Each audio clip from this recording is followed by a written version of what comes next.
मीरा ने जब से उस घर में पैर रखा था, ससुराल को ही अपना सब कुछ मान लिया था। पति, सासू माँ जो कह देते उसके लिए पत्थर की लकीर होती। वह हमेशा से ही नाजुक दिल वाली, समझदार और कर्तव्य परायण महिला थी। उसने एक आखिरी इच्छा अपनी बहू के सामने रखी तो बहू ने कहा, माँ जी, आज के बाद इस घर में दोबारा फोन मत करना।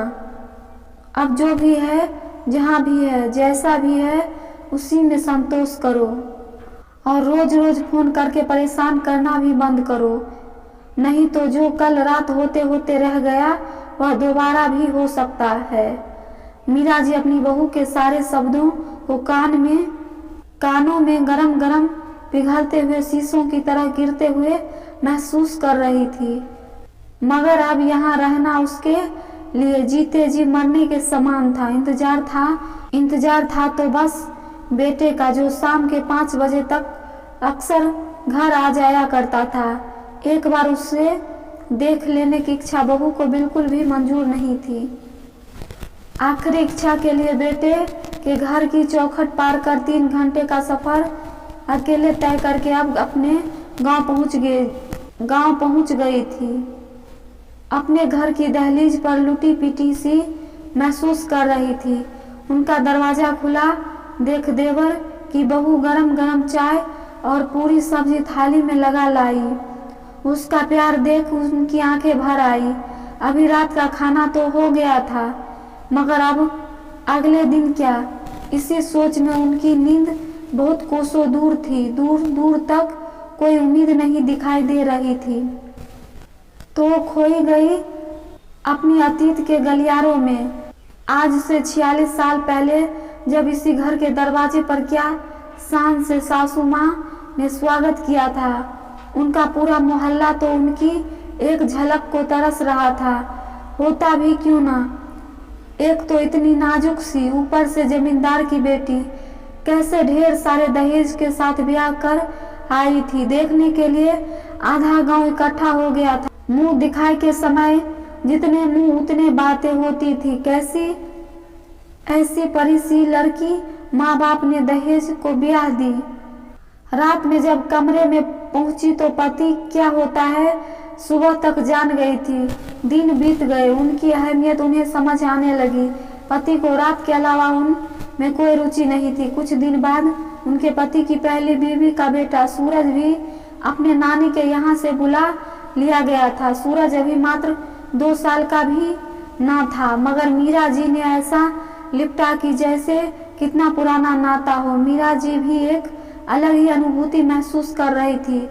उसके साथ दिन बीत गए। सास के कहने पर जब मीरा जी का परीक्षण कराया गया तो पता चला कि मीरा जी कभी मां नहीं बन सकती। पति ने बहुत चाहा कि मीरा को घर से निकाल तीसरी शादी कर ले, मगर मीरा जी की सास ने ऐसा होने नहीं दिया। यह कहकर सबके मुंह बंद कर दिए कि मीरा जैसा प्यार कोई और औरत नहीं कर पाएगी सूरज को। पतिदेव शराबी तो पहले ही थे, अब घर भी आना बंद कर दिया। रात में खेत पर ही सोने लगे। एक रात ऐसे गए कि अगली सुबह वापस ही नहीं आए। नाम के थे पति, इसलिए मीरा जी को ज्यादा अकेलापन खला भी नहीं। उनकी पूरी दुनिया तो सूरज ही था। बहुत मेहनत करी उन्होंने जीवन भर।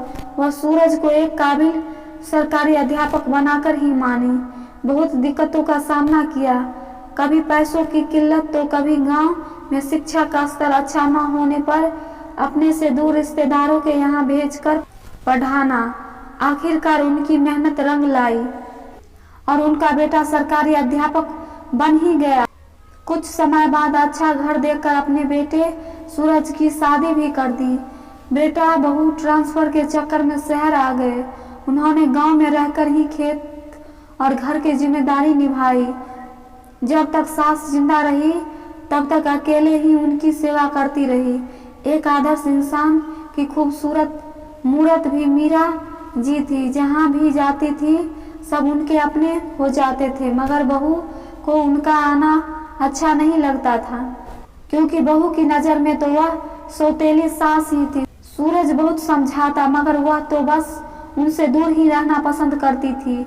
हाँ, जब उसे उनकी ज़रूरत होती तो खुद व खुद बुलाकर अपने घर ले जाती थी। बेटे के 2 बहुएं हुए, खूब तमीरदारी करी बहू की, मगर महीने 2 महीने बाद जब गांव आने के लिए कहती तो बहू पलटकर रोकती भी नहीं थी। अब बहू को उनकी ज़रूरत कम लगने लगी थी। पहले तो वो खुद ही बेटे के घर पहुंच जाती थी, मगर अब कुछ सालों से सुनने में दिक्कत काफ़ी बढ़ गई थी, इसलिए अकेले सफ़र करने से घबराने लगी थी। तो जब भी आने की इच्छा होती तो बेटे को फ़ोन कर देती थी। बहू जो अब खुद सास बन गई थी, उसे अब मीरा जी का आना जरा भी पसंद नहीं आ रहा था। कभी भी तानों के ऐसे तीर छोड़ती कि बेटा की आहत हो जाता। बहुत समझाता कि उन्होंने उसके लिए बहुत कुछ किया है, बदले में कुछ नहीं मांगा। तब बहू तपाक से कहती, कुछ चाहिए नहीं तो आती ही क्यों है, हम तो बुलाते नहीं। सूरज बहुत शांत किस्म का इंसान था और बीवी को भी शांति रखने के लिए कहता था, मगर एक रोज उसने फैसला सुना दिया कि अब अपनी माँ से कहो यहाँ न आया करे, अपने ही घर में रहना सीखे। सूरज के लाख समझाने के बाद भी वह शांत होने को तैयार नहीं थी, यहाँ तक कि जैसा वह चाहती थी कि मीरा जी भी सुन ले कि क्या वह कहना चाहती है। बात इतनी बढ़ गई कि उसने मीरा जी को बाज तक कह दिया, तो सूरज ऊंची आवाज में बात तक नहीं करता था। आज उसने अपनी बीवी पर हाथ उठा दिया। फिर तो जो हुआ उसकी तो मीरा जी ने कल्पना भी नहीं करती थी। उनकी बहू उन्हें इस उम्र में घरेलू हिंसा के केस में अपनी सास को जेल पहुंचाना चाहती थी। सूरज ने बहुत पैर पकड़े, माफी मांगे, तब जाकर उनकी बहू का गुस्सा शांत हुआ। अगले सुबह सूरज समय से पहले कॉलेज जा चुका था। माँ बेटे की राह देख रही थी तो बहू ने अपना फरमान सुना दिया और अपनी सास को धक्के मारकर घर से बाहर निकाल दिया। सूरज को जब यह बात का पता चली तो बहुत दुख हुआ उसे। वह कॉलेज से घर तो आ गया था, मगर अंदर जाने की हिम्मत नहीं हो रही थी। सुबकियां भरते भरते बस एक ही बात बुदबुदा रहा था, माँ माँ।